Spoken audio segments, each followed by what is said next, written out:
ये chapter number 4 का topic 4 है, पावर के बारे में। अच्छा, पावर जो है वो रेट ऑफ डूइंग वर्क होता है। हमने वर्क में तो पढ़ा कि ये फ़ोर्स है, फ़ोर्स की डायरेक्शन में डिस्प्लेसमेंट है, हमने वर्क पढ़ लिया। लेकिन हमें ये नहीं पता कि एक स्पेसिफाइड वर्क जो है वो मतलब वो 1 घंटे में हुआ है, 10 मिनट में हुआ है, 10 सेकंड में हुआ है, या कितनी देर में हुआ है। तो एक्चुअली जब हम प्रॉब्लम्स के साथ कंसर्न होते हैं, तो हमें ये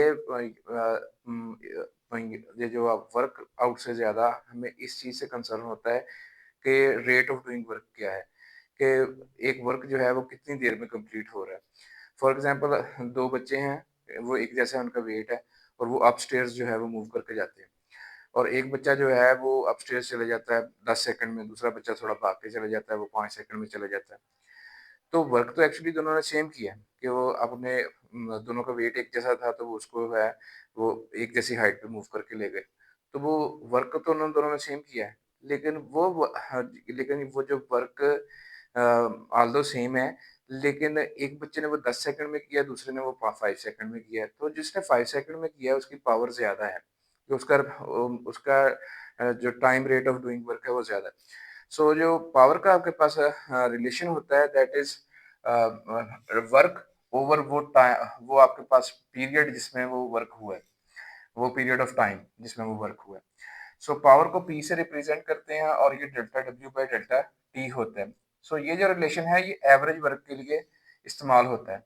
अगर इंस्टेंटेनियस वर्क की बात की जाए, तो फिर क्योंकि जब कोई आपका वर्क हो रहा होता है, तो वो आपके पास जो किसी लम्हे में वर्कआउट ज़्यादा होता है, किसी लम्हे में वर्कआउट कम होता है।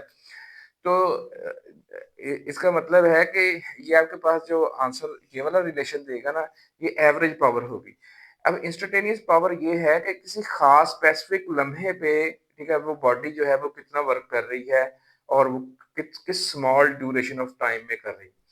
सो इंस्टेंटेनियस पावर के लिए हम लिमिट लगा लेते हैं कि delta T approaches to zero, कि एक इंस्टेंट पे very small interval of time में आप देखते हैं कि उस इंस्टेंट पे उसने कितना वर्क किया है, दैट इज इंस्टेंटेनियस पावर। तो instantaneous power is equal to limit delta T approaches to zero delta W by delta T. अच्छा, अब बात कर लेते हैं इसके यूनिट्स के बारे में। आपको पता है कि ये वर्क का यूनिट होता है जूल, टाइम का यूनिट सेकंड। सो ये जो आपके पास पावर है, इसका यूनिट जूल पर सेकंड है। जूल पर सेकंड को हम ये जो पावर का यूनिट है इसको वॉट से रिप्रेजेंट करते हैं।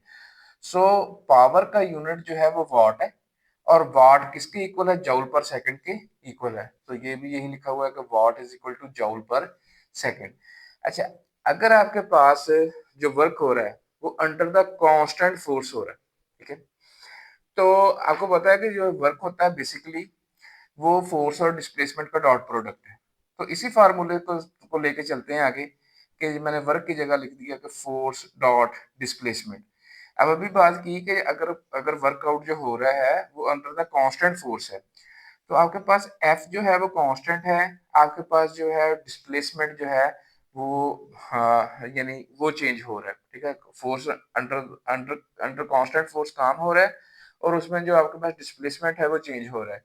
तो जो आपके पास ये डेल्टा जो मूव होके लगेगा, ये डेल्टा एफ के साथ नहीं लगेगा क्योंकि फोर्स तो कांस्टेंट है। तो डेल्टा उस चीज के साथ लगता है, डेल्टा मींस चेंज, चेंज उस चीज में आ रही है जो कि आपके पास डिस्प्लेसमेंट है। सो ये डेल्टा मूव होके डी के साथ लगेगा। सो आपके पास f dot delta d by delta t, ये हमने वर्क को in terms of force and displacement जो है वो रिप्रेजेंट कर दिया। अच्छा, अब ये जो डेल्टा टी है किसके अकॉर्डिंगली है? जब हम कह रहे हैं ना कि आपके पास डेल्टा डब्ल्यू, ठीक है ना, यानी वो स्मॉल वर्कआउट, ठीक है, जो डेल्टा टी टाइम में हुआ जब delta T approaches to zero है, उस small interval of time delta T में, ठीक है, जो body under the constant F force जितना वो डिस्प्लेसमेंट में जो चेंज आई है, ठीक है, that is delta T.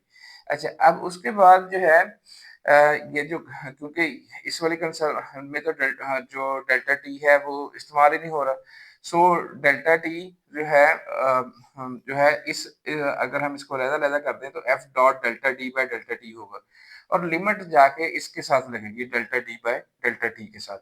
So f dot limit delta T approaches to 0 delta t by delta t और ये जो आपके पास चीज़ है, ये आपके पास बेसिक डेफिनेशन है वेलोसिटी की।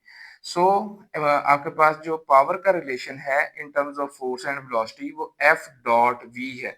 ये वेरी इंपॉर्टेंट रिलेशन जो कि ये बता रहा है कि जो पावर है वो आपके पास जो है स्केलर क्वांटिटी है और ये फोर्स और वेलोसिटी दो वेक्टर क्वांटिटीज का डॉट प्रोडक्ट है। सो पावर को हमने इन टर्म्स ऑफ वेलोसिटी जो है वो भी स्टडी कर लिया।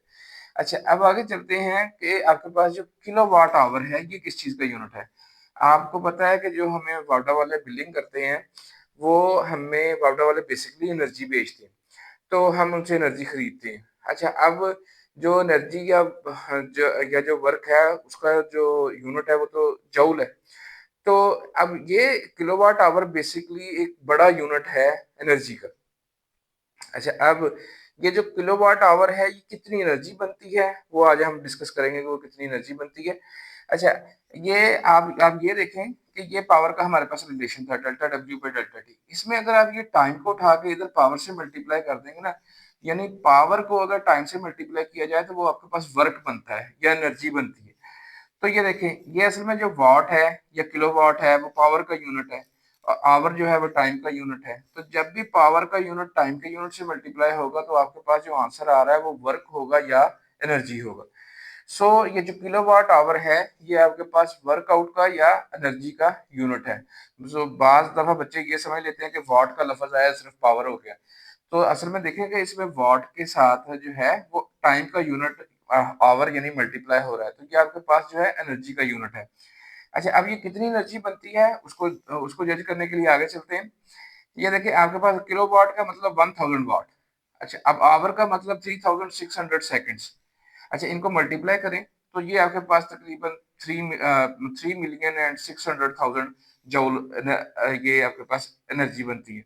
अब इसको अगर हम साइंटिफिक नोटेशन में रिप्रेजेंट करना चाहें तो ये पॉइंट यहाँ से मूव करके यहाँ लेके जाएंगे और मल्टीप्लाई 3.6 मल्टीप्लाई 10⁶ जूल यानी 3.66 मेगा जूल एनर्जी बनती है। तो जब हम घरों में कहते हैं कि जी हमारे 20 यूनिट्स कंज्यूम हो गए हैं जी आज और हमारे 22 यूनिट्स कंज्यूम हो रहे हैं, तो उसमें जो हर एक यूनिट है वो आपके पास यानी हर एक जो किलोवाट आवर है वही उसी को हम यूनिट बोल रहे होते हैं।